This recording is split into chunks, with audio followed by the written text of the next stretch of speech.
Hello and welcome to this episode of Nothing Ventured with me, Arish Shah. Today in the studio with me, I had Lyuba and David Gilgur, co-founders of Blue Lake, an early stage VC firm investing in supporting pre-seed and seed stage exceptional immigrant founders in the UK.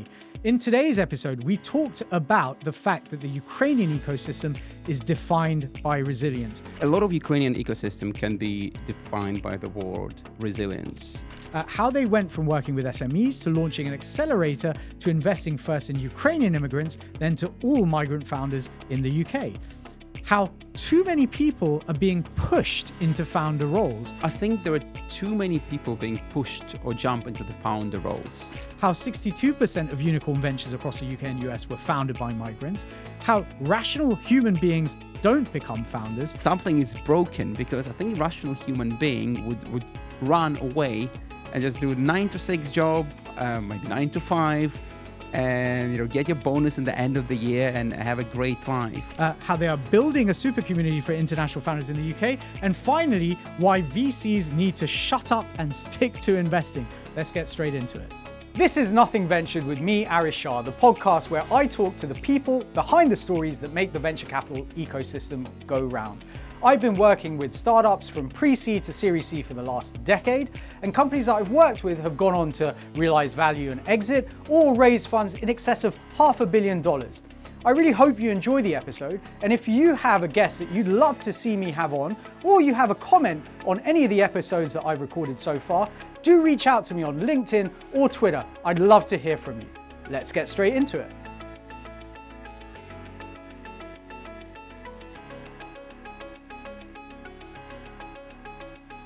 Great to have you in the studio with me. Thank you so much for joining. Thanks for inviting Thanks us. for having us. Amazing. Let's dive straight in. I think, look, the first and most important question for you is how you would view the state of the Ukrainian ecosystem at this point in time, over 2 years now since Russia first invaded. How have founders in the wider kind of tech and venture community responded in the wake of such massive devastation? I'll kick things off. It's a difficult subject. It's a really difficult subject. A lot of Ukrainian ecosystem can be defined by the word resilience, but I think underneath it masks the real trauma that has been done to the ecosystem. As after all, ecosystem consists of real people, right? Yeah. And these are the people that are fighting for their country, that lost loved ones, that have been displaced, that are seeing the horror. So I don't want to minimize the issues and the trauma and, quite frankly, the tragedy that the ecosystem at the individual level is experiencing. With that in mind, there has been some, it's hard to use the word positive, but, for lack of a better word, there have been some positive signs. I think Ukrainian ecosystem is defined by two main components. Ukraine is a powerhouse in IT development outsourcing services. And that side of things has actually been growing. And these numbers are hard to come by, but there's been about 7 to 10% growth over the past year, which to me says two things. People in Ukraine are working, they're focusing on growth, and their clients, who are mainly international clients, they retain their faith in their Ukrainian counterparts. That's been great. On the startup side, things are more complicated. Ukrainian startups have been dispersed all over Europe, and we see hubs emerging all over the place. So there is a hub in Poland, there is a hub in Portugal, to a lesser extent. There have been an emergence of Ukrainian founders in the UK. There's some wonderful examples that we are seeing. These teams are spread out. You would often see the founder being literally on the front lines, while some of their, his or her colleagues, working on sales in the UK. I'm humbled and I'm impressed when you meet these people. When I was growing up, I'm big into my heroic fantasy, Lord of the Rings. You usually just read about these type of resilience and this type of focus and this type of commitment, and you get to speak to these people in real life. I think there is a future for Ukrainian ecosystem. Let's be put out there. There's some areas where Ukraine is now taking the lead, which is obviously the military tech. Yeah, so I was literally going to ask, I mean, have you seen a noticeable shift from, say, traditional software businesses more into defense or deep tech in that way? Absolutely. Yeah. So what's happening in Ukraine, and I think there is no place like this at the moment, where between the idea, prototype, and frontline testing, again, unfortunate word, but that's the one we have. Deployment straight away. Deployment, it's weeks, whilst in more developed countries, it could be months or years. And this creates this cycle of improvement at an acceleration and at speed that been never seen before. And you see hundreds of startups emerging. I think, sure you have something to add. No, so just to add that, yeah, it's definitely exciting opportunity and exciting place to look at. And I guess it's also a great opportunity for UK investors and global investors, right? And we have been working with the Ukrainian ecosystem long before the full-scale invasion started. So we were privileged to observe its development. And actually, after the war, we saw the huge progress, and more new teams appeared. And we would be approached by different companies which we never met before, like on a literally weekly, if not daily basis. So companies are building, they keep creating something, they keep scaling. So yeah, it's definitely interesting place to look at. Probably not for everyone, because VC space is risky, and investing in Ukrainian startups is probably even more risky. But I think on reward side of things, that there are definitely great opportunities out there. There's a couple of things that come out of what you both just said. So I mean, like the first thing that came to mind, we had a few people on the podcast from Israel, so Israeli VCs as well as founders, and many of them had been through the Israeli Defense Force, the IDF, and that kind of rapid prototyping and deployment was one of the themes that came up quite often. And so I can see obviously that there is that parallel there. I think the second thing is, to your point around resilience, but also, without being dismissive or facetious, like there are obvious pain points, like literal pain points happening in Ukraine at the moment. And it is unsurprising that founders are, flocking towards that space, not even necessarily, I would imagine, purely from a monetary financial benefit, but like literally the first principle is how do we solve for this aggressor, right? As opposed to, how do we exit for X, right? But just to add to this, I think the best team we spoke with, they're not thinking only about today, they're thinking about tomorrow as well. Yeah. So what will happen next? Okay, the war will finish sooner or later, right? And can we scale to different geographies? Can we, can we build something that can be dual use, right? So that can be implemented in other sectors. So I think that's the right way to think about it. So not just about the current needs, and there are definitely lots of them in Ukraine now, but what's next?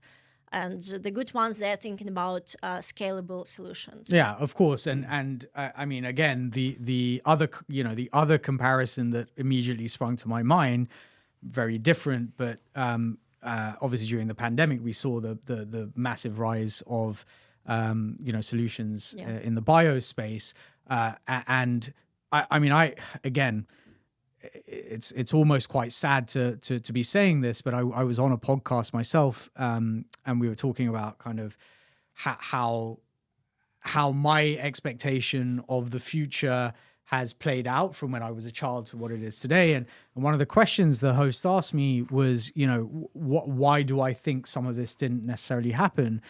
And one of the responses, or the response that I gave to some extent, was because certainly in the UK and Europe, because we went through this massive period of peace and wide-scale disarmament, and Iron Curtain came down, et cetera, there wasn't an aggressor, right? And actually, we probably didn't focus on defense in the same way. And defense, not necessarily militarily, but we're seeing today defense in terms of, food chain, in terms of supply chain, in terms of all of these sort of things. These are all, to your point, dual use, right? Like you need to solve for them, obviously, in a period of crisis and war, but ongoing, there are still problems that we're seeing in the world today. And I think that's incredible. And I mean, you had left, I think both of you would have left well before the invasion. Yeah. If I might ask at a very personal level, what was your feeling? Did you immediately feel a desire to go back and help, or like how did you think about that at the time? I guess because I would imagine that must have been an incredibly painful time. So I came to the UK what's now 25 years. And still I have a whole host of emotions. Guilt is one of them, as I'm, there's overused word, privileged, but that's how you feel, when it puts things in the context. And my brother, he was his family, he's still in Kiev. Wow. So you put things in the comparison and say, God, I'm just so lucky. Shock. That's another one. There is, one thing when you read things, analysts saying predictions, percentage points, that, and then when you see something like that, and you have to understand the background. So when I was growing up, and I'm still old enough to remember, I had to wear a little star with Lenin. Oh, wow. There, it was a child Lenin face, because it was a special members organizations for kids under 6. But it was all about the Second World started with the Kiev was bombed. And this is how, that fateful morning in February was, where my parents were messaging me. Wow. At, God, we're being bombed, which is, if aliens had landed, that would have been more real. That would have been more believable, almost. Far more believable than that particular message. So it's a host of emotions. And I think what makes things even more difficult, that at some point you're just running out of that adrenaline, of that emotional rush. And then it normalizes, right? When we're seeing news about Ukraine now, unless we rarely see news about news about Ukraine, even though it's because that's a human nature, right? Sure. We're waiting for the next, especially tragic event to happen for us to refocus on it. But saying that, I think Lyuba said it was hit much harder than I was when the war started. Yeah, because I wasn't too surprised with the full-scale invasion, because I'm from Donetsk, which is eastern Ukraine. So for me, it all started in 2014. It was always right on the border, right on the precipice. This is where they invaded for the first time, and the city I lived in and worked in is still occupied. So that was the time where it happened for the very first time in Ukraine, and I left my hometown overnight with my backpack and never returned. So that's why, I mean, I was also shocked, obviously, right, because my parents were still there, and I have lots of friends in Ukraine, but I wasn't too surprised, because I knew that, they did it once, they would probably do it again at a bigger scale. That's pretty much what happened. So after Donetsk, I relocated to western part of Ukraine, which was much more safer back then than Kiev. That's where we started working together, and I have been living in London over the past 3 years. Okay, yeah. Look, so I mean, I guess anything I say is never going to be enough. I mean, I guess certainly from my perspective, again, I would never have expected that to happen, because again, it's not front of mind. Certainly in the UK, we had our own problems, I guess, we were going through, and so on and so forth. But I think, all I can say is, I know that plenty of the London tech ecosystem stands with the Ukraine, supports Ukraine's fight. I would certainly consider myself one of them. But thank you for sharing, sharing your thoughts and your story, because I can only imagine kind of how emotional that's been. So, moving on from Ukraine and hopefully into some, more encouraging and optimistic maybe topics. So talk me through the journey Blue Lake, right, which started life as an accelerator in Ukraine to what it is today. And what were the inflection points through that journey that led to Blue Lake in its current format? Actually, Blue Lake started a little bit before we launched the Accelerator. Oh, wow. Okay. Because David mentioned that together we were running a consultancy company, and in parallel with consultancy, almost for fun, just like a hobby, we started organizing Ukrainian UK startup roadshows in London. Okay. So the idea was to bring 2-3 Ukrainian startups to the UK. The Google for Startup Campus was still alive back then. It was about 2016 Amazing. or something. Yeah, such a shame when that died. Yeah. Amazing place, yes. Yeah. So they would offer us their venue just to run events like that. And that's pretty much what we were doing on biannual basis, just bringing startups here, inviting our friends, people from our network who might be interested in those startups. And just organizing these kind of pitch/networking events. I think this is where we saw gap/opportunity, where these founders, and some of them are amazing, some of them are still building and growing, etc. But when they come to the UK, there are lots of problems, right, that they face, like lack of understanding how the market works, lack of network, etc., etc. So this is where we came up with the idea that, we can actually support them and leverage our Ukraine-UK experience. Mm-hmm. That's how we launched Blue Lake Accelerator in 2019. And that was based in Ukraine? In Ukraine, okay. But with a strong connection with the UK ecosystem. So we would have mentors from UK. Our demo day was, again, at Google for Startups Campus. Beautiful place. I miss it so much. So that's how Blue Lake was born officially, but initially, we started with these roadshows.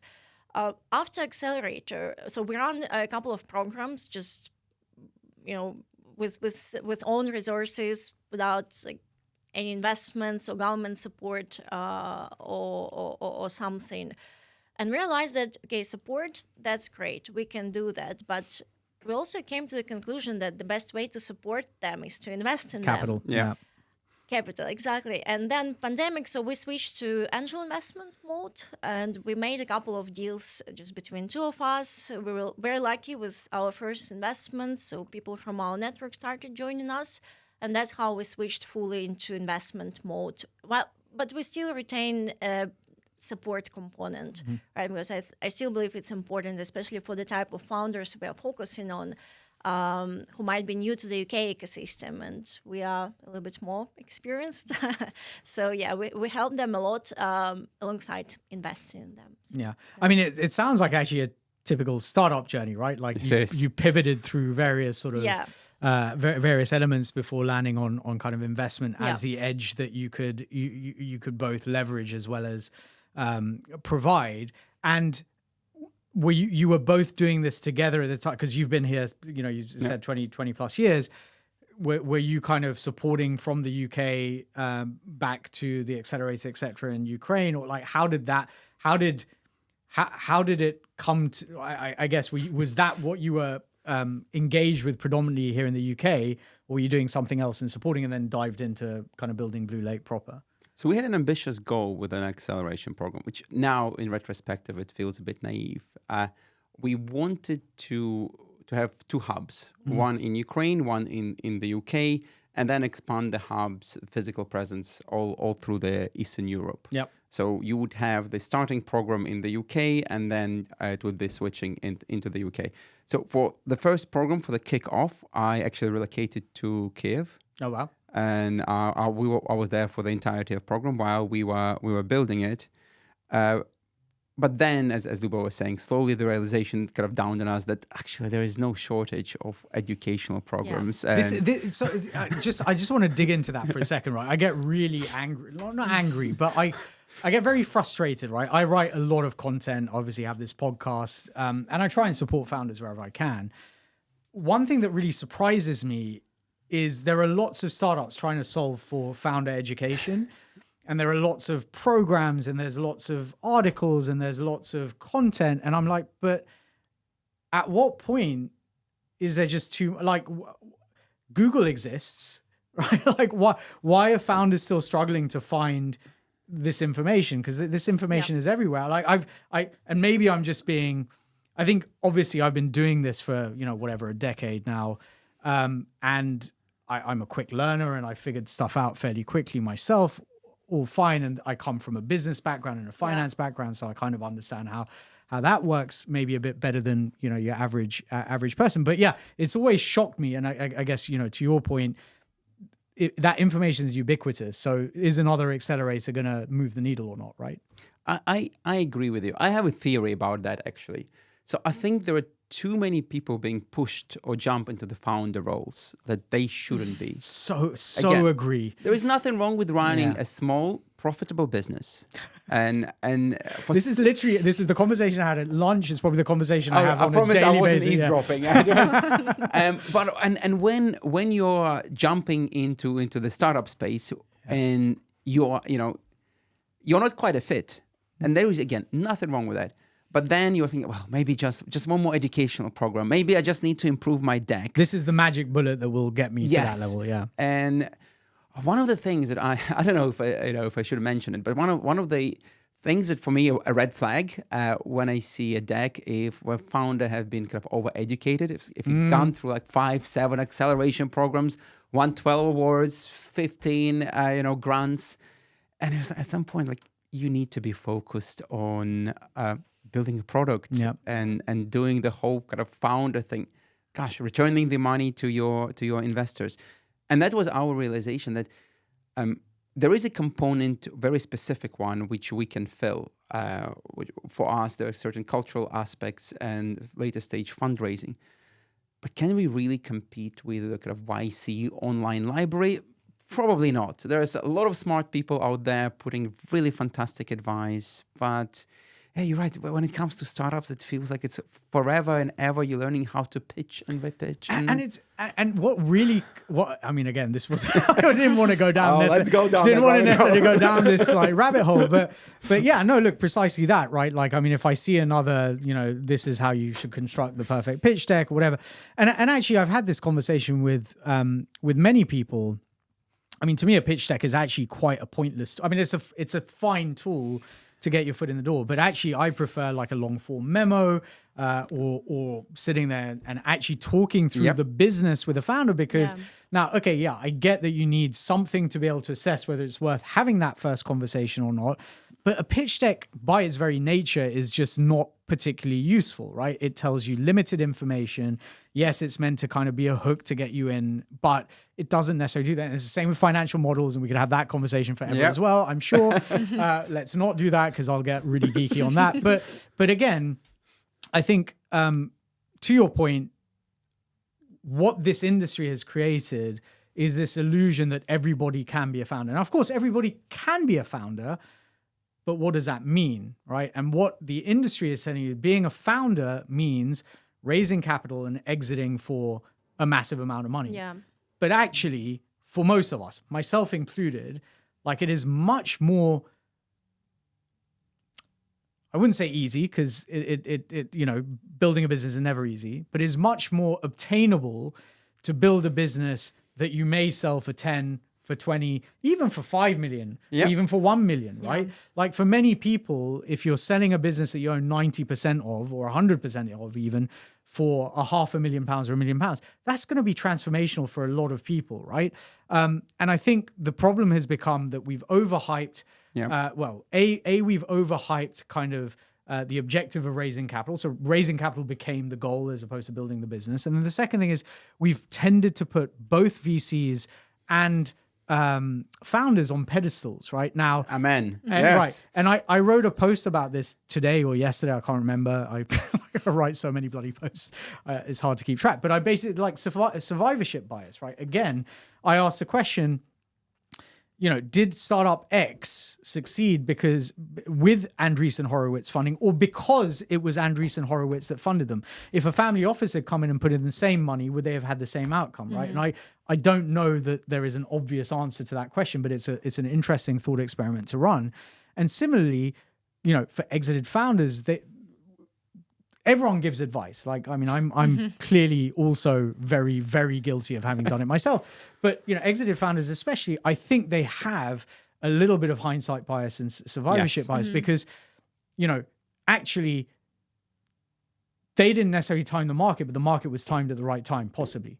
Were they lucky in getting that first customer or that first investor or that first team member? Like, how much of that plays in versus how much of it was intentional? And having worked with, frankly, a lot of startups, like, let's face it, so much of it is not planned. It is not strategic. It is opportunistic, and it is often, you know, it is often by nature of the situation you're in. So yeah, anyway, I'm going to stop ranting. I know my audience probably doesn't want to hear this much of my voice. But yeah, so you were saying, so you realized that that Accelerator program was not the thing that was needed. Yeah, and I thought, okay, if we're going to be honest, and if we are going to be involved in this space, we're either going to be founders ourselves or we're going to be investors. And everything else is a nice bonus, but it's not a necessary one. And this is the point where we wrapped up our acceleration program. And we had that, you know, we were guilty of, you know, having 4 different classes on how to best present your pitch deck. And here is a TEDx, you know, you know, you learn, you know, there's a few moments I'm looking back and there is a bit of a, you know, cringe there. This is how the final version, and probably we're gonna, you know, as you said, it is a startup as well. When you're building an investment it's a journey. It's a journey. But right now, I think this is the most comfortable we felt with. If you're a wonderful startup, we're not gonna tell you how to live. We're not gonna be teach you, or we're not gonna be your mother or father. But we are going to be your investors. Yeah. That's a relationship we're very comfortable with. Yeah. So let's talk about that evolution, I guess, of Blue Lake, because so Accelerator, et cetera, and they're now investing. But so you're not a fund structure. You're investing via syndicates. Yep. And do you have like a closed cohort of investors, or do you kind of go out to market each time? You're obviously doing this on a deal by deal basis. Like, so just talk me through how that kind of works from your side. Sure. And again, it's been an evolution for us. And I'm not going to pretend that we found that, you know, optimal way of doing things. It was all planned, all the way. It was all planned, yeah. Not at all. We made our first syndicated deals with a couple of friends of ours. They liked it, we liked it, and then it has a kind of snowball effect, right? These people invited their friends. So we like new people started joining us. Today it's about 30 people. Oh wow! Some of them, our friends, people from our network, people whom we knew for a while. Some of them, people we met at very random events, educational programs we've done. That's where they're useful. Yeah. Okay. Exactly. And yeah, people with whom we're on the same page. I guess that's the most important criteria. Sometimes we need to do a bit of educational work, again, but mainly to explain risks, right? Yes. To make sure that people who are joining us, they understand what they're getting involved into. And, you know, you cannot invest in one startup hoping that that's one is going to be the next big thing. Yeah.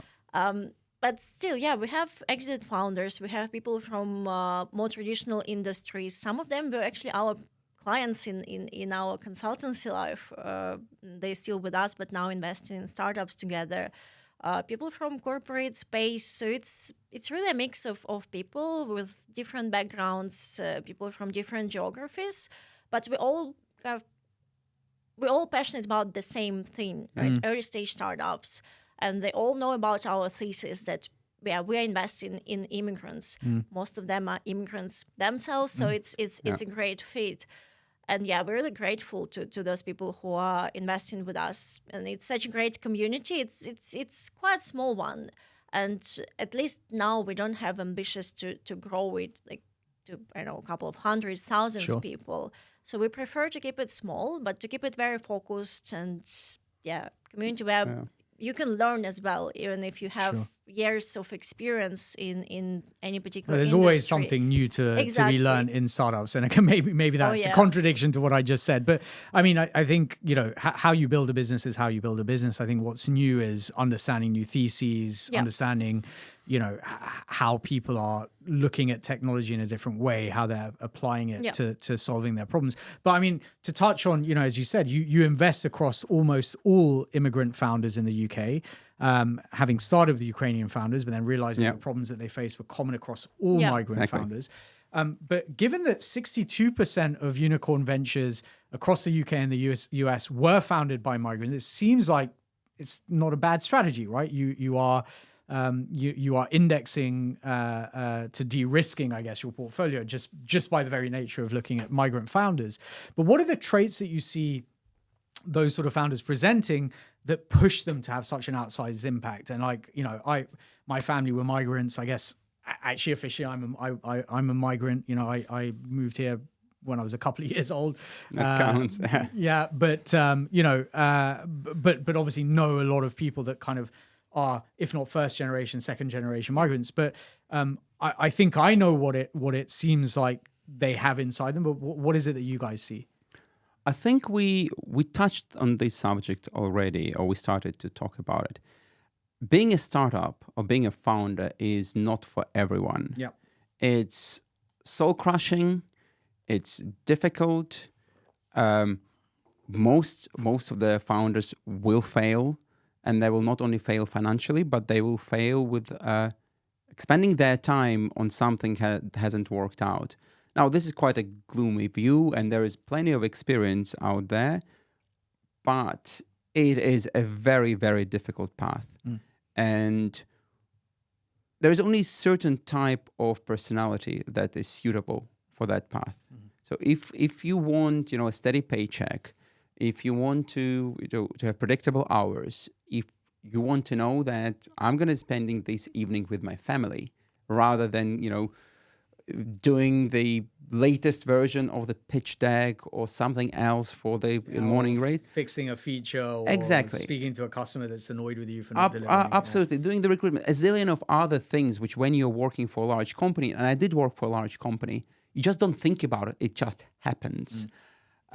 Then this is not a journey for you.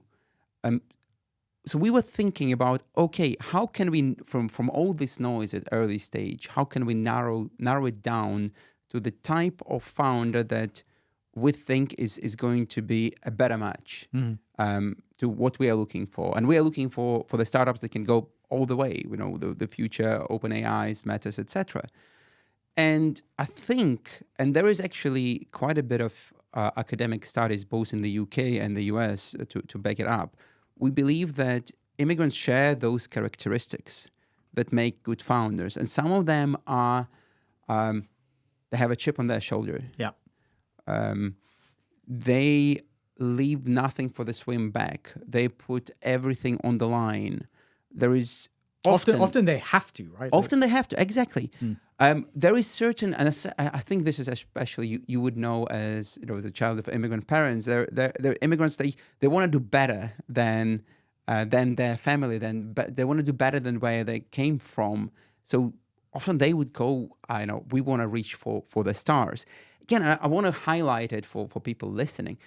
I don't think being a founder is inherently makes you like a better person or a better businessman. It's just a certain, you know, maybe even a fault in your professional personality. It's, you know, something is broken, because I think a rational human being would run away and just do a 9 to 6 job, maybe 9 to 5, and, you know, get your bonus in the end of the year and have a great life.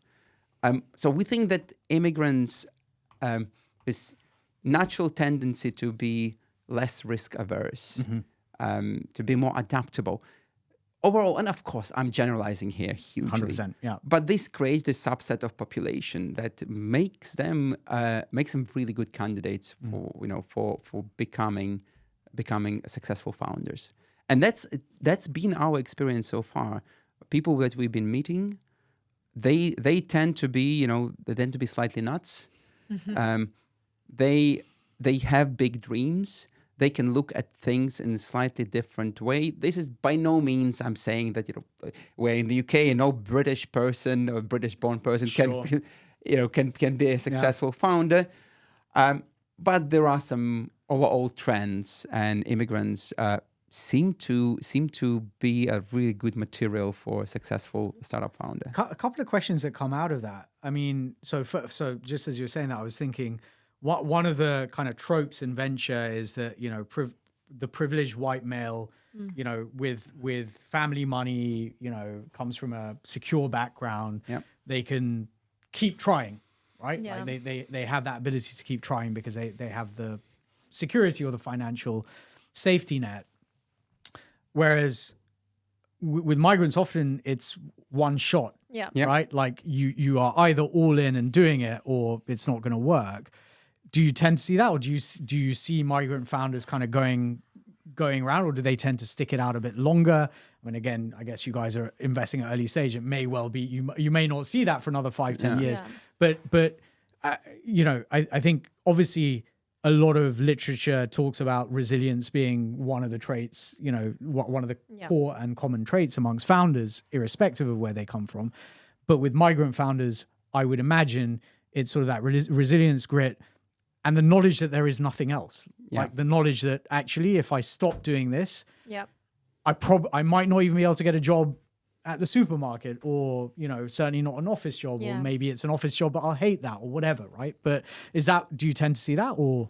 100%. And for some of them, as you said, there is no plan B, right? So, and we see that those founders, they have a very clear answer why they're doing this, right? They may have experienced certain gaps in like, you know, different industries, whatever, and they have very clear answer why they're doing this, because they see this is a huge opportunity. They have knowledge and experience to deliver on this, and they just put their all efforts and resources and time to make things happen.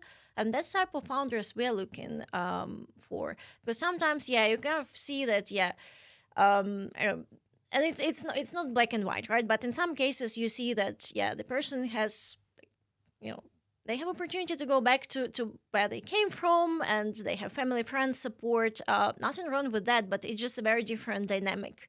And, you know, people come up with the idea just for fun, just to be founders, because that looks sexy. But sadly, I think I fit into that category, which is exactly what I did. And I had a plan B. I had my consultancy business, which I was still running, raise some money, try to build this other business.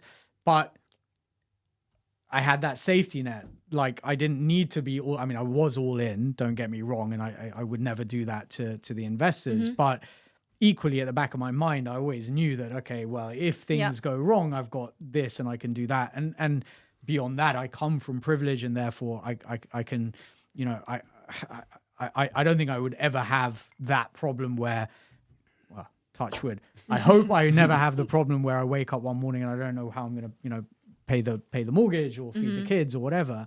But I think the other thing with migrant founders, apart from not having the plan B, to your point, there is that chip on the shoulder. There is that desire to do better for themselves, for their families, better than their parents. I mean, like this. I mean, the story that I can give is, you know, my grandfather, his generation moved from India to Kenya because they were starving. Like, there was no food in Gujarat. They moved to Kenya, and then, you know, my grandfather slept on the shop floor of, you know, the one of the merchant stores that had hired him in, you know, and again, the community. And this is the other thing, actually, I guess, to ask, like, do you see those communities working with these founders? I mean, are they supportive? How, like, does that play into what you guys do as well? Or Now, that's a really interesting topic. So what we are seeing now is that communities, they tend to be quite fragmented. So the Italian immigrants will be hanging out with Italians, you know, Israelis with Israelis, Indian with Indians. We are actually, so we've been, for the past 2-3 weeks, we've been speaking with our advisors, and we are looking to create, I guess, super community, just to bring in all these different nationalities that may have different cultural backgrounds, but they are facing very, very similar challenges right now. Similar challenges, but because of those different cultural backgrounds, potentially have different solutions to some of those exactly. challenges. Different views, different experiences. So we actually, so watch this space. We've been looking and working on creating this ongoing community for international, that's what I want to stress, international founders in the UK. And this is actually something I'm really, really excited about. I love the VC journey, but as you know, the fundraising and the legal work, etc., can get my a little bit grinding and soul crushing. So working on the community aspect lately has been really something we're both excited about. Yeah, it's also something I guess you can lean into in terms of the support.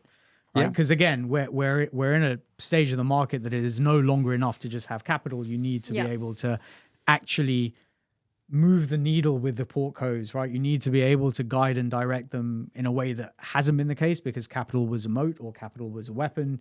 You could raise funding and just keep piling on, keep burning more and continuing to grow whilst doing that. Whereas today, obviously, we're in a very, very different market. Yes. And that's definitely not the case. I would love, by the way, to be part of that community. We'll let you know. Absolutely.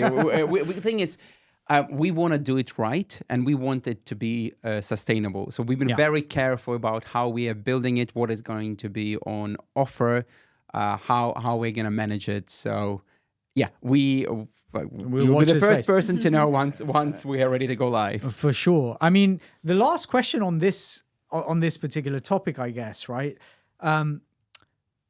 Across the breadth, and of course, like so the UK will have a profile of migrant population, right?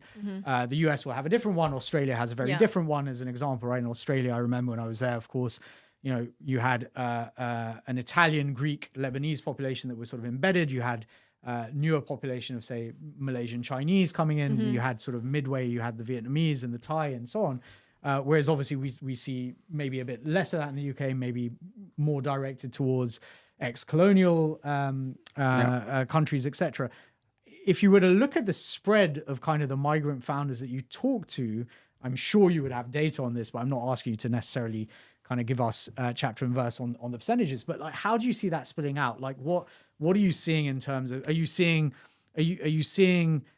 more kind of deal flow from, say, I don't know, argument's sake, Indian founders versus Eastern European versus US versus somewhere else? Like, how are you seeing that play out?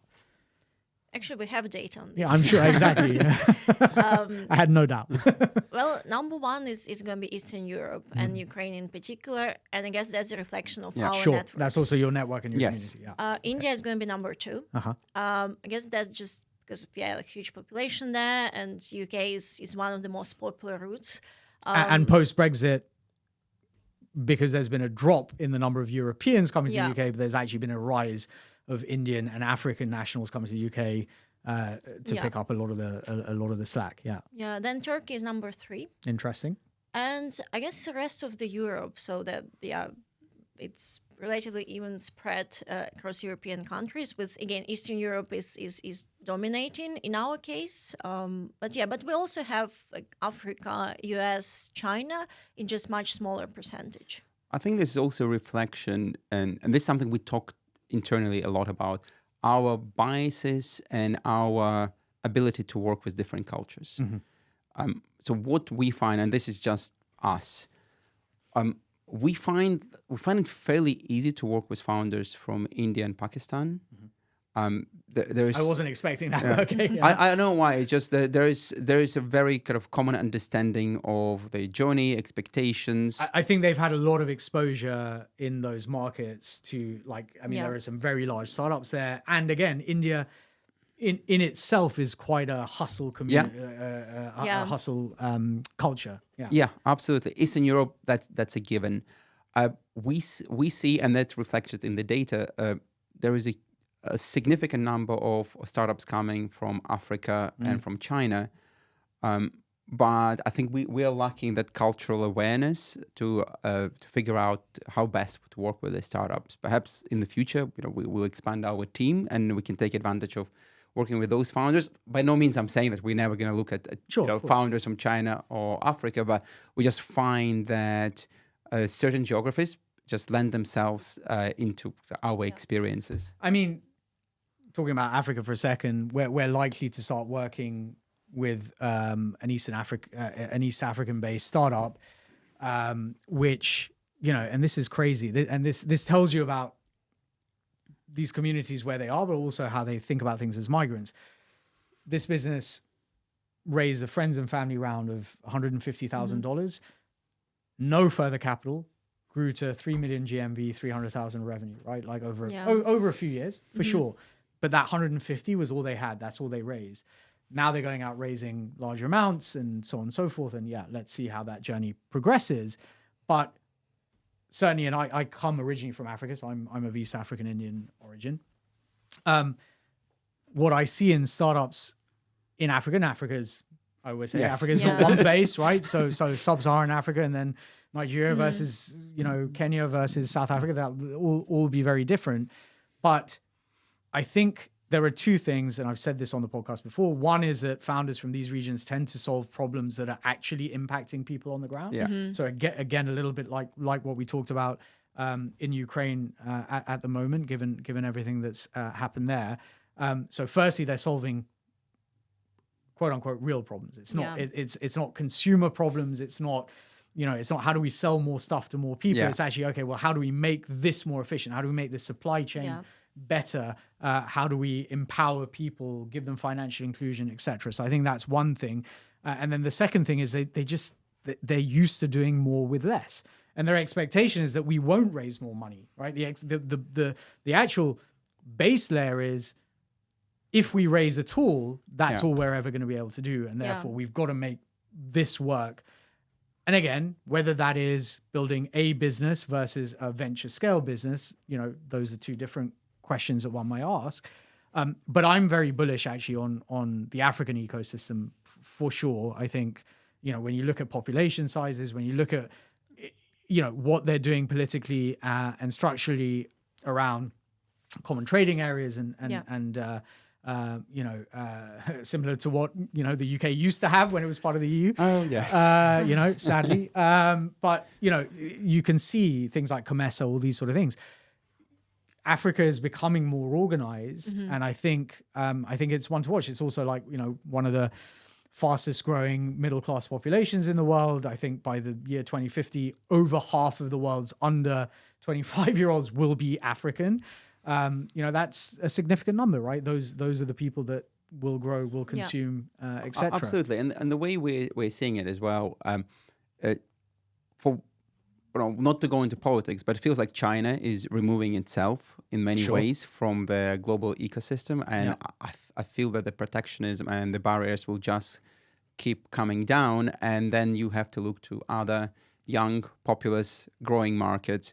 So for us, it's on our to-do list is to improve working with African founders. It's not on them, it's on us. But there's still a lot of growth and development to be done on our side. And do you think you'll expand from migrant founders in the UK to migrant founders potentially globally? Because again, to my point, in Australia, you'll see a different type of migrant founder than you will here. Do you think that that's on the cards, or do you think you'll stick to your knitting for the time, at least for the time being, with kind of UK-based migrant? As of now, it's mainly UK. Yeah, because we need to. You also need to be where. Start somewhere, and that's what we do now, and that's what we'll keep doing for at least the next couple of years. But we're thinking about Europe at the very least, and hopefully US at some point. We both spent some time in Silicon Valley last year. It was absolutely amazing experience, and we definitely want to have some presence there as well. But as of now, UK is definitely key focus. Amazing. Okay, to kind of close off the pod, I'd love for you to tell me, for both of you, each of you, to tell me what is one thing that you have truly contrarian conviction about from any area of life. That can be work, politics, socially, or at home. What is the kind of hill that you would die on defending? I think I'll kick things off. Yeah. So this is an easy one for me, and I'll stick within our space. I think on the VC side of things, I think VCs need to shut up and just stick to investments. I think there is too much of guruization going on with venture capitalists, dispensing advice on all walks of life. It's about the health, the politics, how you're supposed to lead your family. I think I love venture capital. Top 10 things. Yeah, how to live your life. Yeah, the top 10 things I have to achieve. The bucket list. Enough. It's just a source of financing. It's an exciting, high risk, high return source of financing. Doesn't make you knowledgeable about every area of No, life. it doesn't. Yeah, sure. And it but for some strange reason, right? Maybe it's the Twitter, it's the rise of TikTok, whatever. VCs moved from what they are, finance managers with the focus on generating returns for their LPs, into this all-knowing, all-dispensing, wise gurus with huge followings. It's that proximity bias, right? Because if they have invested in like a founder that is creating something generational in, let's say, biotech, then yes, of course, they're going to understand that business to some extent. But the very nature, and again, slightly different in UK, Europe versus US. US, you have far more operators as VCs. But I guess it's that proximity which, you know, they assume knowledge by osmosis. And yes, I think there is a large element of that is it's easy to go on Twitter and do this. I mean, I recently read, it wasn't from a VC, but I recently but someone had posted, here's my Notion template for how to, how my wife and I manage our family, just like we manage our startup. And I was just God. Just like, listen, honestly, like my wife and I, we manage our life by like, just all right, just fine. just about having conversations with each other that don't descend into chaos. And like, thankfully our kids are older. So what do you think those people, what do they think? That somebody like you will download the template like, yes, kids, we have to have a conversation. But there will be people like, and look, again, it comes back to what we were saying earlier about education. I think the problem is that, and I see this in my children to some extent, everyone is looking for a magic bullet, especially I don't know how old either of you are, but I'm 45, and I know every generation says this about the generation behind them, but it really does feel like, you know, and I think social media has had such an outsized impact on people's lives. And I don't think there was any corollary to that, you know, pre-2007. You know, realistically, what? Like video games? Not really. Print media? Well, that's been around for a while. Radio, television? Maybe a little bit. But I think because everyone is selling this dream of this is your, you know, 2 minute, this is how you get success in 2 minutes. I think the assumption is that there is a hack to do everything. And I think what most people don't realize, whether they're young or old, is that any system that is in place is based on averages for the most part. Yeah. Right? Every person is an outlier, is an N of one. Every single person is an individual. And therefore, anything that you use may be helpful, but what works for them doesn't necessarily work for you because it doesn't tailor to your specific problems. But yes, look, pontification, and I think that arose much more post-pandemic. I think, you know, especially post-TikTok, you saw a lot of content creators from VC funds. Some of them are really hilarious. Some of them are great.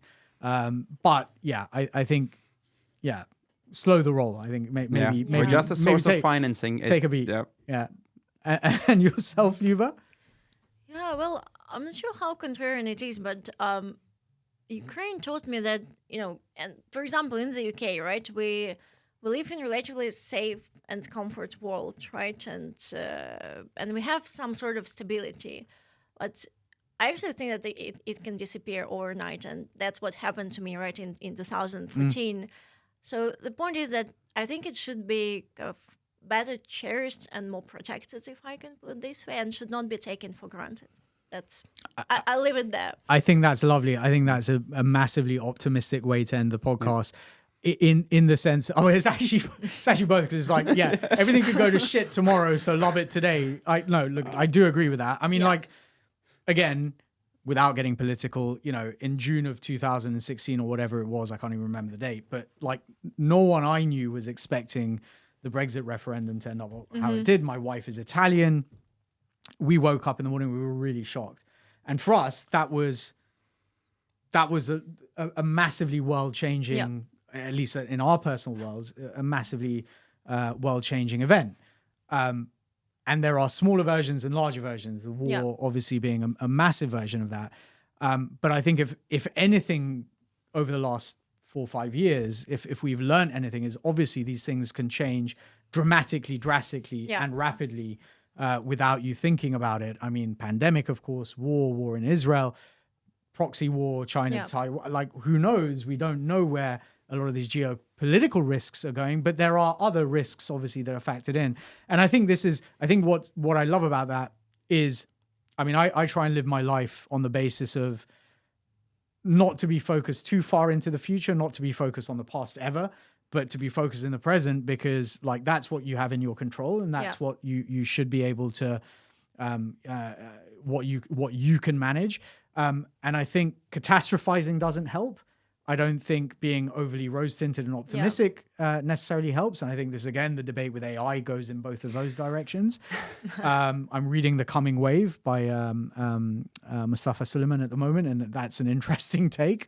And I think it is important for people to actually really be grateful for what they have today. Yeah, right? That's a great take. And I think thereafter, the chips may fall where they fall, but I think if you stay grounded in that sense, hopefully you can make things work.